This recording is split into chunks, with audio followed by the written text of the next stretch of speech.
One of the basic tenets of the free market economy is that the provision of goods and services should not be concentrated in the hands of too few players. Concentration of ownership in any market inevitably leads to stifled innovation, erosion of worker conditions, poorer outcomes for the customer and decline of an industry. And that is the concern with media ownership in Australia. What populations consumes news determines what we believe to be true. It informs our views of the world and its issues, influences how we treat each other. If we value democratic principles of accountability, transparency and free elections, then we have to guard those principles. The peak of media pluralism in Australia was in the 1920s, when 21 independent media owners owned 26 capital city daily newspapers. Now we have 2 media corporations controlling 2 daily newspapers in Sydney and Melbourne. Every other capital city in this country has only 1 daily paper. Australia's print media market is the most concentrated of any global democracy. Over many decades, the hard work of reporters in this building has changed Australia's democracy for the better.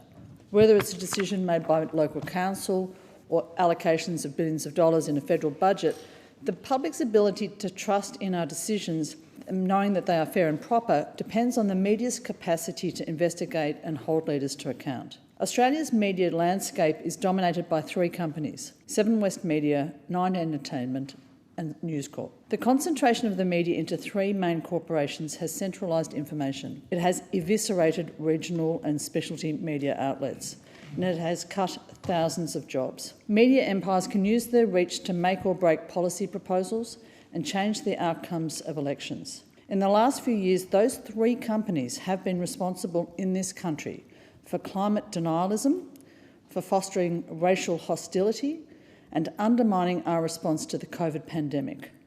They have never been held to account for disseminating misinformation. The Press Council is almost entirely funded by News Corp, Nine Media and Seven West. Last year, it rejected 93% of complaints made by the public about inaccuracies and bias in our media. To be clear, it didn't rule on those complaints in the publisher's favour. It declined to even consider those complaints. What recourse does the public have when it reads a story in the paper that contains false information or vilifies people based on their racial background?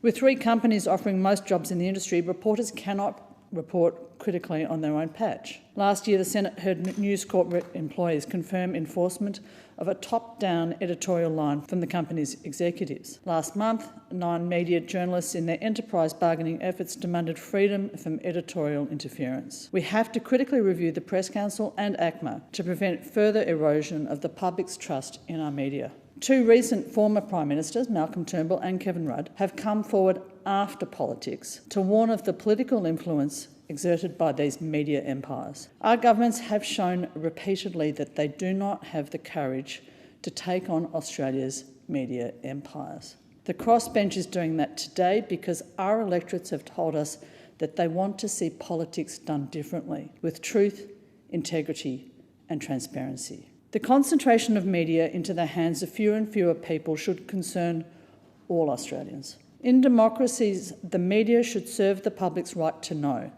The media should not determine what the public is able to know. A free and fearless media is essential for a transparent, accountable democracy. And that's why an inquiry with the resources and powers of a Royal Commission is needed to guide the way to reform of our media landscape with restoration of diversity, balance and independence.